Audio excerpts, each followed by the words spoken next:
લક્ષ્ય ન્યૂઝ, એક નજર, એક લક્ષ્ય. ચોટીલા ખાતે આવેલ સુપ્રસિદ્ધ ચામુંડા માતાજીના મંદિર ખાતે દિવસ દરમિયાન ઘણી મોટી સંખ્યામાં શ્રદ્ધાળુઓ આવતા હોય છે.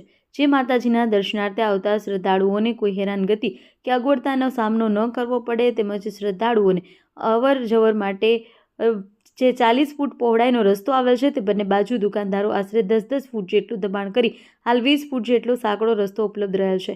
જે જૂના માપ મુજબ પૂરતો રસ્તો ઉપયોગ કરવા મળે તે હેતુ માટે 9/1/2026ના રોજ નાયબ કલેક્ટર ચોટીલા HT મકવાણા તથા મામલતદાર ચોટીલાના પોલીસ સ્ટેશનના PIની સંયુક્ત ટીમ દ્વારા નેશનલ હાઈવેથી ડુંગર તરફ જવાના રસ્તાની બંને બાજુ આશરે 400 થી 450 જેટલી દુકાનો આવેલ છે. જે દુકાનદારો દ્વારા દુકાનની આગળ પતરાના શેડ તથા સ્ટોલ ઊભા કરી રસ્તા પર દબાણ કરવામાં આવેલ હતું.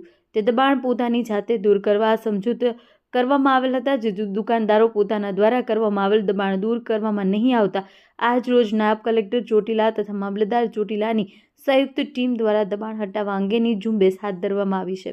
જે દબાણ દૂર કરવા અંગેની ઝુંબેશમાં નાના પાળિયાદની સરકારી જમીન તથા ચોટીલાની સરકારી જમીન પર મફતિયાપરા તરફ જવાના રસ્તાની જમણી બાજુએ આવેલ નવગ્રહ મંદિરના કમ્પાઉન્ડમાં આશરે 3 માળનું બિલ્ડિંગ કે જે પ્રાઇવેટ ગેસ્ટ હાઉસ તરીકે ઉપયોગ કરવામાં આવતું હતું તે દબાણ દૂર કરવાની કાર્યવાહી ચાલુ કરવામાં છે.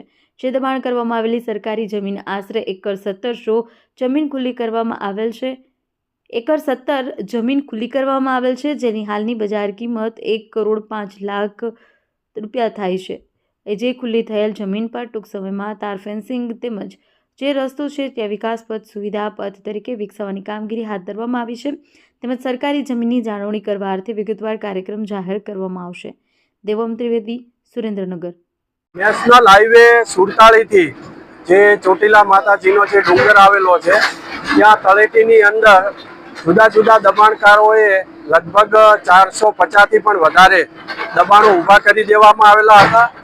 આ રસ્તો છે એ રસ્તો 40 ફૂટનો જે તે વખતે મૂકવામાં આવેલો હતો, જેથી કરીને જે યાત્રાળુઓ આવે છે ડુંગર ખાતે ત્યાં યાત્રાળુઓને કોઈ તકલીફ ન પડે, અવર જવર કરવામાં મુશ્કેલી ન પડે અને જ્યારે પૂનમ જેવો જે તહેવાર આવતો હોય છે ત્યારે મોટી સંખ્યાની અંદર યાત્રાળુઓ ઉમટી પડતા હોય છે, તો ત્યારે એમને ટ્રાફિક ના નડે અને સરળતાથી દર્શન થઈ શકે તેના માટે આ 40 ફૂટનો રસ્તો મૂકવામાં આવેલો હતો. પરંતુ આ 450 થી વધુ દબાણ કરતા હોય આ રસ્તાને ખૂબ સાંકડો કરી દીધો હતો દબાણો કરીને અને આ રસ્તાને 20 ફૂટ કરી નાખ્યો હતો. જેથી ગઈકાલે પણ એમને સમજૂત કરવામાં આવેલા હતા ને એમાં ઘણા બધાએ સ્વેચ્છાએ પણ દબાણ દૂર કરી દીધા હતા. જેણે નથી કર્યા એને આજે સવારથી જ આ ડિમોલેશનની કામગીરી ચાલુમાં છે. શું કાર્યવાહી આગળ થશે? આગળ અત્યારે તો આ ડિમોલેશન તમામે તમામ દબાણકર્તાઓનું દબાણ દૂર કરી અને રસ્તો છે આખો ખુલ્લો કરવામાં આવશે. ભવિષ્યની અંદર પણ આ દબાણ ન થાય તે માટે જરૂરી પગલાં લેવામાં આવશે, સતત ઇન્સ્પેક્શન કરવામાં આવશે.